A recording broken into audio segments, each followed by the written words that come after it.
Hello, this is Ellen Murphy from American Homestead, and today I'm going to show you what I call the 5 easy stitches for wool applique.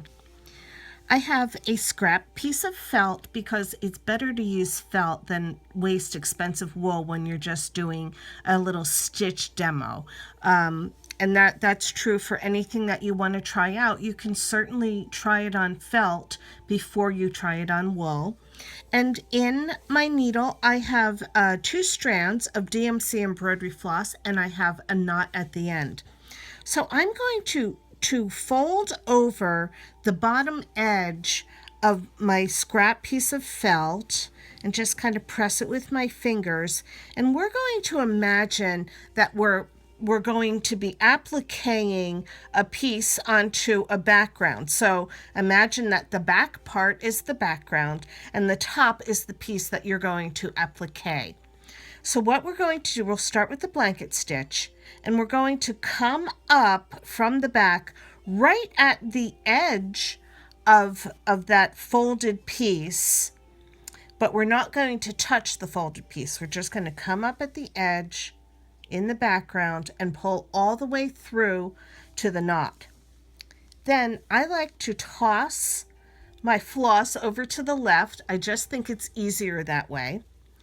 And I like to imagine that I go to the left 1/4 of an inch and down 1/4 of an inch. I tell myself that every time I do the blanket stitch, and the dimensions may change, but I like to evenly go over and down the same amount.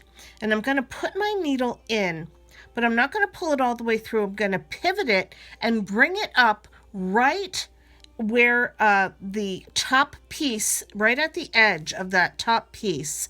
Now I'm going to bring it up and make sure that the floss is behind the needle, and then we pull the needle through,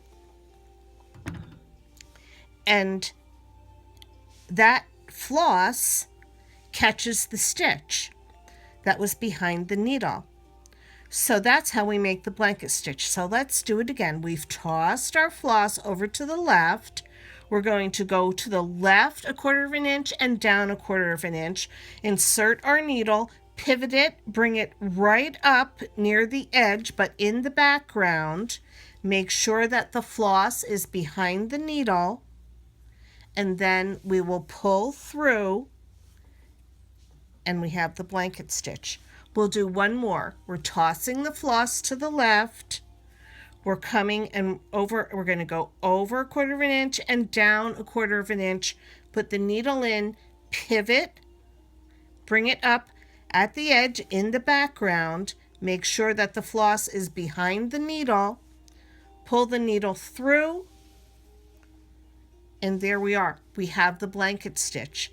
Now we're just going to finish that part off right now by putting the needle down at that stitch and bringing it to the back. And there we go.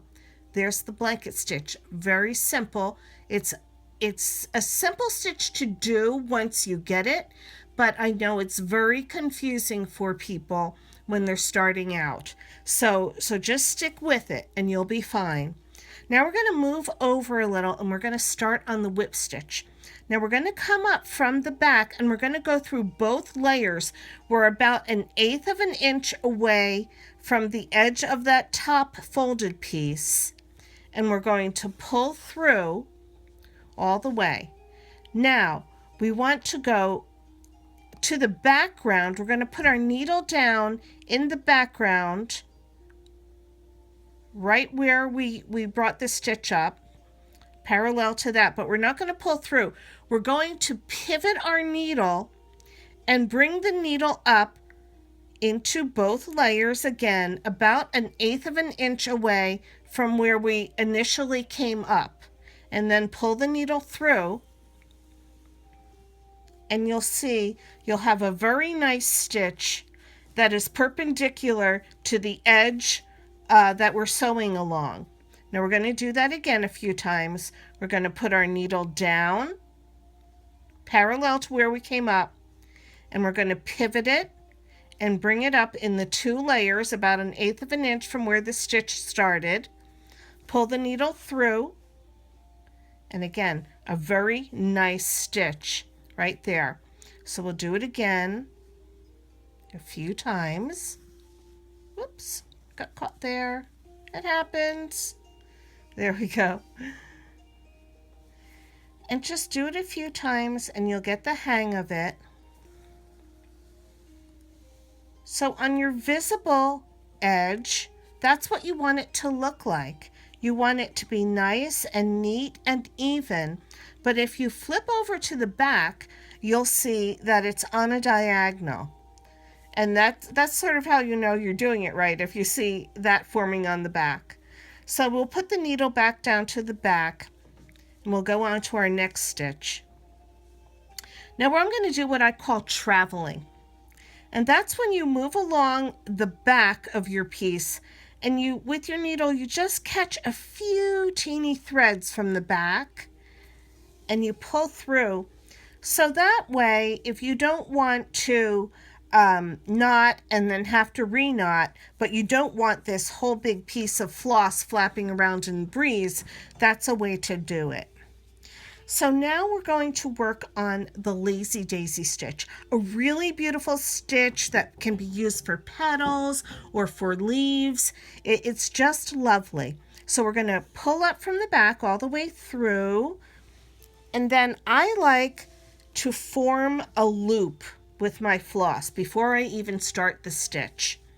Then I'm going to put the needle down where we came up, but we don't pull through yet. We pivot it. Now this stitch I'm going to make about a 1/2 inch long, and I'll bring the needle up like that, and I come and I make sure that the floss loops nicely around the back of that needle. And then with my left thumb, I like to hold on to that stitch and then pull the needle through. And that way, the loop does not get as distorted and pulled together as tightly, I find. And then to finish off the stitch, we jump our needle over the top of the floss at the top and put it to the back.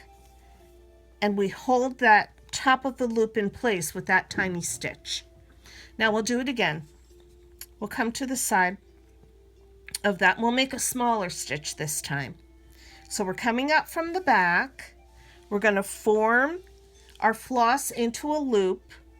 We're going to come down where we came up with the needle. And this one I'm not going to make as long. I'm going to make it about 1/4 inch long. And I bring my needle up 1/4 inch away. Now I'm going to take the floss and make sure it forms that nice loop behind the needle. With my left thumb, I will hold on and then pull through. And again, we're going to jump over the top of the floss and pull through, and that tiny stitch will hold that loop in place. And there's the Lazy Daisy stitch in 2 different sizes. Now we're going to work on what is perhaps my favorite stitch. I'll travel over a little bit over to here. It's the French knot. Oh, I love the French knot, as you can tell from my work. So we're going to come up from the back. Now this, I have to say, this is how I do the French knot when I'm working in wool applique. Traditionally, in embroidery, you would probably do 1 to 2 wraps of the floss around the needle. But for myself, I like a substantial, chunky French knot, so I do 5 wraps around the needle. And you'll see what I mean in a moment. I'm going to pull up all the way. Now I'm going, with my left hand, I'm going to hold the floss taut. And then I'm going to bring my right hand with the needle, and I'm going to wrap the floss around the needle. 1, 2, 3, 4, 5 times. Now I want to then take the needle and put it down just next to where I came up. But it's so important to make sure with your left hand that you're holding on to that floss and keeping it taut. And then I'm going to push the needle through and pull it from the back. And then we just very gently pull that floss through, and there we are, a perfect French knot. Let's do another one.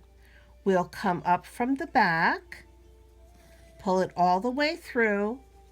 We're going to hold taut with our left hand, and we're going to wrap around the needle 1, 2, 3, 4, 5 times. Put the needle down just next to where we came up. And remember to hold the floss taut with the left hand, and then we're going to push and pull the needle through and gently bring it through, and there is the French knot. Now, our 5th stitch is the absolutely easiest stitch that you can do. It's the straight stitch. We're going to come up from the back, pull all the way through, and then put the needle down at the length that you want your stitch to be.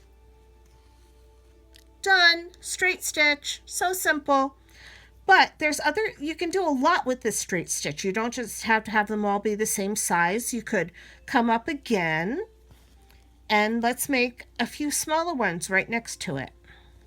We'll go one there, and then we'll come up here and go down again, and there.